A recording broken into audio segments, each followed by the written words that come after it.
I'm Larry Lee. I'm the executive director of the New York Asian Women's Center. I've been here for 6 years. What brought me to the organization is that, well, one way of putting it is that my grandmother was a human trafficking survivor in the early 1900s. My other grandmother was a domestic violence survivor. And my aunt, after 50 years, told me that she's been raped. So all these issues really are very dear to me. Let me tell you a little bit about the New York Asian Women's Center.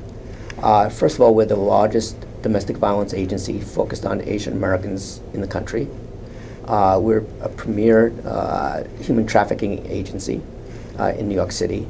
And we're now a model sexual assault demonstration project, one of 6 nationwide to provide culturally competent services to women who've been sexually assaulted. So we're a 31-year-old agency, and we started off really focusing a lot on domestic violence. I mean, that was our focus. It started off as a volunteer agency, and eventually hired staff. Later on, it became even more professionalized when we became licensed to provide shelter services. And then we ended up with 2 shelters, both of which we own, and we have something like 50 staff. Those 50 staff speak approximately 20 Asian languages and dialects. We see something like 700 women and children, and of those, 150 go into our shelters. But we get something like 3,000 telephone calls through our hotline. The New York Asian Women's Center started in 1982, and a woman who was getting her MSW wrote a master's thesis and understood that there were no Asian American domestic violence agencies east of San Francisco, and so she got women together, and they had a phone which they used. It was at an agency, and when they closed at night, they used the phone as the hotline. Some of the people actually gave up their own homes for people to live in, survivors. So it really was a true volunteer effort. The Asian Women's Center moved from women volunteering their homes to getting a contract from the state, a contract with the city, and a license from the state to provide shelter. And this is temporary shelter, but that means then once you get this, you get money in order to pay for people to be there 24 hours, 7 days a week, child care, a wide variety of services, which really makes it so that you're offering a very professionalized way of working with people, which is very, very helpful. Beyond that, we ended up getting contracts to provide services for women that were not in shelter, either didn't go to shelter or after they came from shelter, and we work with them. So we have contracts to work in both Brooklyn and Queens, and of course Manhattan. And then after that, the agency about 7 years ago decided that an emphasis should be added, which included human trafficking, mostly because they thought there was such an overlap in terms of things like power and control and some of the issues that the women domestic violence survivors were facing, which included some of them being trafficked. The new directions for the agency include a major emphasis on sexual assault services. We were very fortunate about 2 years ago to get a grant. It wasn't actually a grant. What it is they have a cooperative understanding with the federal government to develop a model of practice for sexual assault. And we've just kicked it off this June. It's a fabulous program where we're training all our staff to provide sexual assault services. We're doing things like providing acupuncture, trauma-sensitive yoga, as ways of helping women deal with some of the stress from sexual assault. And in fact, although it may be controversial, many people think that things like PTSD and in fact sexual assault itself may be helped by things like acupuncture. So we're providing those services. Additionally, we've worked a lot on developing a model of practice. And this model of practice focuses on helping women find harmony and belonging. The sense being that many Asians don't deal with talking about their issues. They oftentimes somaticize or just put it behind them. So we want to work with who they are and help them really deal with the issues that they have without necessarily getting into and re-traumatizing them, getting into some of their issues like domestic violence or sexual assault.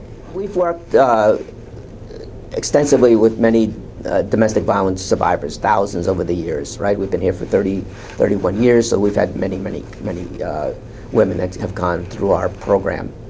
I think of one woman in particular who went through our program. Her husband was using a cleaver, was trying to kill her, things like that. And she came here a real beaten person with 2 kids. We worked with her for a year. Actually, she still comes back every now and then. She volunteers. She does all this kind of work. Her kids went on to go to college, get good jobs. She spoke on our behalf to the White House a few years ago. She's really a changed person, and she attributes this change to the New York Asian Women's Center. A major barrier for us in working with Asian women is that they too often feel like what's happening to them is what's supposed to happen. That they, it's karma, dharma, all those things where, you have to endure. This is endurance. So our culture is very difficult for our Asian, South Asian, Southeast Asian women. We tried a program, and I think it was fabulous, where we went out to the community to try to change attitudes about domestic violence. We need more of those programs because it's very difficult for women to deal with what is expected, what they think is expected of them culturally, and then to still find safety for themselves and for their children. So that's a big issue that we have to find ways to deal with. The problem we have with human trafficking is that it's so criminal justice focused. So their goal for criminal justice is for them to find the trafficker, and they will use whatever emphasis they can by giving the women visas and so forth, giving them money if they will in fact divulge that they've been trafficked, and then agree to prosecute the trafficker. So that's a wonderful thing to happen. But a lot of people, you have disassociation, you have suppression, you have repression, you have all these things. They don't necessarily know they've been trafficked. Right? They think that they made bad choices. So they're stuck in this because they made a choice. It's the only way they can do it, and now they're stuck. We have to find another way of working with them. So when we do our OR program, where we ask them we don't talk about disclosure. We talk about how to build them. We give them yoga, things like that. Then 1/4 of them to say, yeah, I've been trafficked. So we go the opposite route, and we get the results that, in a sense, what the criminal justice system wants. But our issue is not to get them to to know that they've been trafficked, but to try to deal with the trauma and the problems that they're having.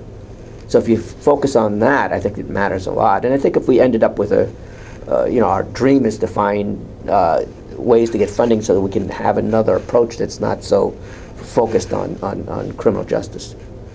Put it this way: if you borrow $150,000 and you come to America and you need to pay it back, how are you going to pay it back? How many nails can you do at a nail salon to make $150,000? If you're in a massage parlor, what happens? Nobody tells you have to have sex, but they may give you gentle pressure. Boy, your customers don't come back to you. We might need somebody whose customers will come back. So, were you trafficked? Were you smuggled? Is it debt bondage? What is it? It's this amalgam of lots of things. So who can you get to be who's the trafficker? How can we pinpoint that person and have you get him prosecuted, and therefore you can go get a visa? That may not work anymore because it's far subtler than that. What not too many people know is, and maybe nobody knows it, is that in a lot of ways, things like domestic violence are changing. That how we thought about things before are different.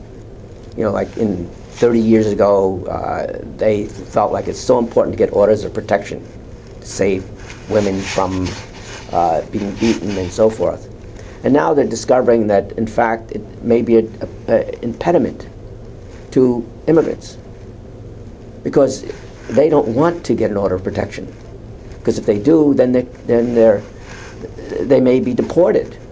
The husband gets deported, they get deported.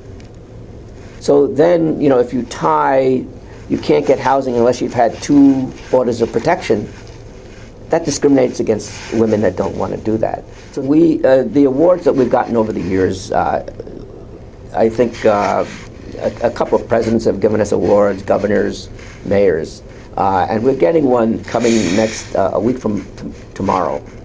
On November 22nd, the Japanese government is giving us an award for services to Japanese nationals.